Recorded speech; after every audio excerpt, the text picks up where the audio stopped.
Stella, COVID was probably the most, I don't know, meaningful, impactful event of the last 100 years, except major world wars and the fall of the Berlin Wall. But it was a significant event for all of humanity. How has it been used by tyrants to isolate us? Oh, well, you got another hour.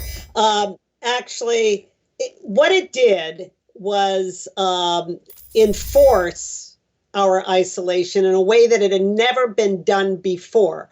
Prior to COVID, there were all kinds of headlines about loneliness epidemic and deaths of despair and the suicide rates spiking, and a lot of that due to loneliness, isolation, which causes not only mental illness, but physical ailments as well, the stress. So when COVID came, it was as though all of these, it all reached a head because it fast-tracked our isolation.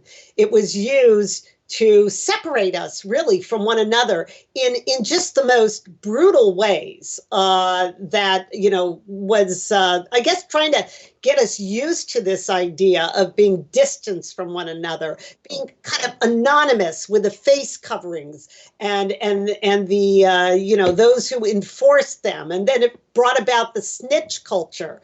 Where all of the fear of death, of course, that was hanging over everyone, especially in the early days, was magnified so that you would get a lot of meddlers and it built up a sense of a surveillance culture that can be used now in the future. I mean, they've had like the acid test was COVID to see how compliant we would be. And people were just enormously compliant, surprisingly compliant.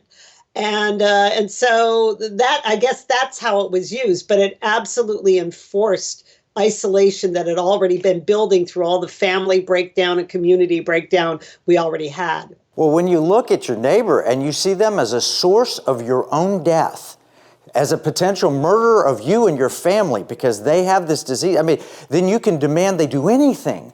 You have to take the vaccine, or you have to isolate, or you have to stay away from me, don't touch me, don't get near me. I can't think of a finer, stronger method of driving loneliness than thinking of your neighbor as a potential murderer.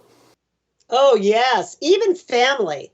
As Thanksgiving approaches, it's really, it's just sad, pathetic how COVID cultivated hostilities, really badly in society itself, with neighbors, community members, coworkers. You couldn't even get into an elevator sometimes without somebody saying, "Have you been vaccinated?"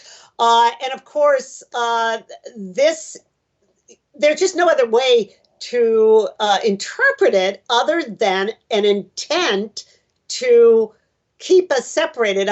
One of the clear indicators of that to me was the fact that they wouldn't allow therapeutics.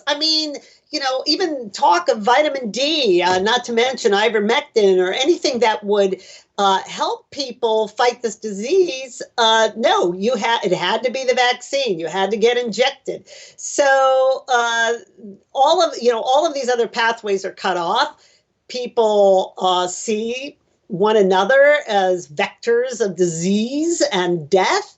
And that's the perfect storm for basically what I call marching us all into solitary confinement. And we've got to snap out of that.